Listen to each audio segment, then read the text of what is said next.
Halo, selamat pagi anak-anak kelas 6 semuanya. Apa kabarnya hari ini? Ibu harap kalian semua sehat-sehat selalu dan tetap semangat ya. Nah, hari ini kita akan belajar tentang hak dan kewajibanku sebagai warga negara Indonesia.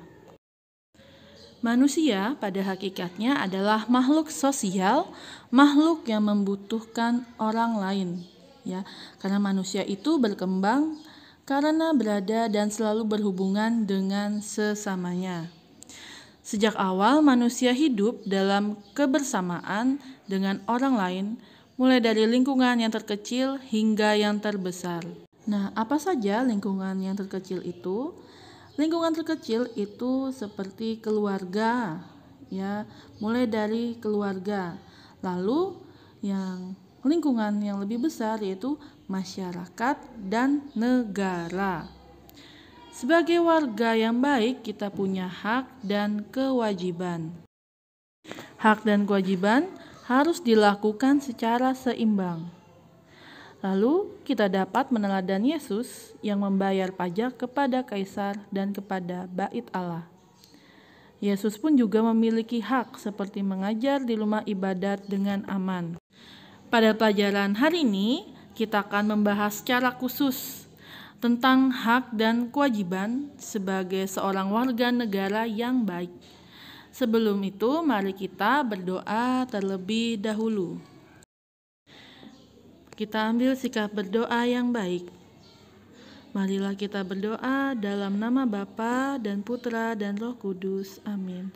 Allah Bapa yang Maha Baik, Engkau telah menciptakan kami untuk hidup dalam sebuah negara, yaitu negara Indonesia.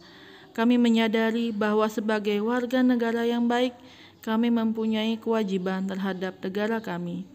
Kami mohon kiranya kami dapat melaksanakan kewajiban kami dengan sebaik-baiknya, agar kami layak memperoleh hak kami, yaitu kesejahteraan dan kemakmuran bersama, seturut teladan Yesus Putramu, yang juga telah menjadi warga negara yang baik.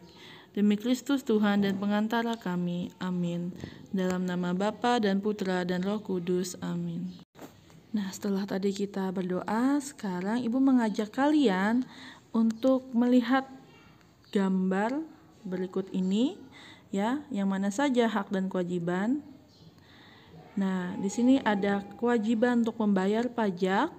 Lalu juga di gambar berikutnya ada kewajiban untuk harus membayar listrik ya sebagai warga negara yang baik. Lalu juga kita sebagai warga Indonesia memiliki hak. Contohnya seperti hak menerima pelajaran, hak menerima pendidikan yang baik gitu ya. Lalu juga kita juga memiliki hak untuk beribadah di tempat ibadahnya masing-masing. Nah, sekarang kita akan membahas lebih dalam lagi apa itu hak dan kewajiban ya. Kewajiban sesuatu yang harus dilakukan dengan penuh tanggung jawab. Tujuan warga negara membayar pajak adalah mewujudkan tujuan negara, yaitu masyarakat adil, makmur, dan sejahtera. Lalu, apa saja contoh kewajiban sebagai warga negara Indonesia yang baik? Contohnya seperti menaati hukum atau peraturan, membela negara, menjalankan agama, membayar pajak. Nah, lalu apa saja contoh kewajibanku sebagai pelajar di sekolah? Contohnya seperti mengikuti seluruh kegiatan belajar mengajar. Ya, kalau sekarang ini ada yang tatap muka, ada juga yang masih daring ya. Lalu juga memelihara fasilitas di sekolah, membayar uang sekolah, dan juga menjaga kebersihan sekolah. Nah, apa itu hak? Hak adalah sesuatu yang mutlak menjadi milik kita dan penggunaannya tergantung kepada kita sendiri. Lalu, apa saja contohnya? Contohnya adalah yang pertama, hak mengeluarkan pendapat. Yang kedua, hak memeluk agama. Lalu yang ketiga, hak beribadah. Yang keempat, hak untuk mendapatkan pekerjaan. Lalu yang berikutnya, hak untuk hidup layak. Nah, apa saja contoh hak di sekolah sebagai seorang pelajar? Yang pertama juga hak belajar dengan tenang, ya. Lalu hak mendapatkan bimbingan dari guru. Lalu yang berikutnya, hak mendapatkan nilai bagus. Hak mendapatkan perlakuan adil dari guru. Lalu hak mempunyai banyak teman. Nah, itu tadi kita membahas secara lebih umum ya hak dan kewajiban sebagai warga negara Indonesia. Dan kita akan melihat dari kisah kitab suci ya, Yesus juga memiliki hak dan kewajiban sebagai warga negara. Silakan dibaca dari Injil Matius bab 17 ayat 24 sampai 27 dan Injil Matius bab 22 ayat 15 sampai 22. Ada di buku paket ya.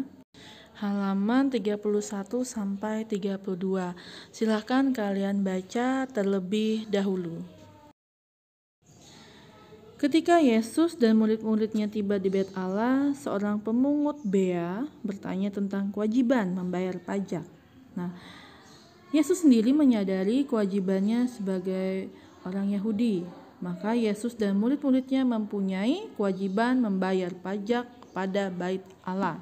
Nah, orang-orang Yahudi pada waktu itu sedang dijajah oleh Kekaisaran Romawi dan Kerajaan Idumea yang rajanya bernama Herodes. Kerajaan Idumea memiliki peraturan, yakni salah satunya adalah membayar pajak. Orang yang tidak membayar pajak dianggap melawan raja. Yesus lahir dari sebuah keluarga yang berkebangsaan Yahudi. Nah, maka dari itu Yesus dididik dalam adat istiadat Yahudi. Yesus melakukan kewajibannya dengan membayar pajak pada Bait Allah. Orang-orang Yahudi itu sama seperti dengan bangsa kita yang tidak setuju dengan penjajahan. Maka dari itu, mereka melawan para penjajah itu. Kelompok yang melawan penjajah itu adalah kaum Zelot. Ketika ditagih bea atau pajak, Yesus menjelaskan secara tepat. Nah, Yesus mengatakan bahwa yang boleh membayar pajak kepada Bait Allah adalah orang asing. Namun, ya, agar tidak menjadi batu sandungan, Yesus juga membayar pajak tersebut. Sebagai orang Katolik, kita wajib menjadi warga negara yang taat dan kritis, sekaligus umat beragama yang taat. Nah, sama seperti pernyataan dari Uskup ya Monsinyur Sugiyopranoto dengan slogannya 100% Katolik, 100% Indonesia. Yang artinya orang Katolik sungguh menyadari hubungannya dengan Allah, maka kita pun punya kewajiban terhadap bangsa Indonesia kita yang tercinta ini. Nah, anak-anak, kita tadi telah belajar bersama bagaimana menjadi seorang warga Indonesia yang baik yang memiliki hak dan kewajiban ya. Dan juga kita juga telah belajar dari Yesus sebagai warga negara yang baik. Nah, semoga pelajaran hari ini dapat kita terapkan di dalam kehidupan kita sehari-hari. Nah, mari kita tutup pelajaran hari ini dengan berdoa. Sikap berdoa yang baik. Marilah kita berdoa dalam nama Bapa dan Putra dan Roh Kudus. Amin. Tuhan Yesus, terima kasih karena Engkau telah mengajarkan kami bagaimana menjadi seorang warga negara yang baik. Bantulah kami dan tuntunlah kami di dalam kehidupan kami ini, agar kami bisa melaksanakan perintah-Mu. Amin. Dalam nama Bapa dan Putra dan Roh Kudus. Amin. Terima kasih dan sampai jumpa.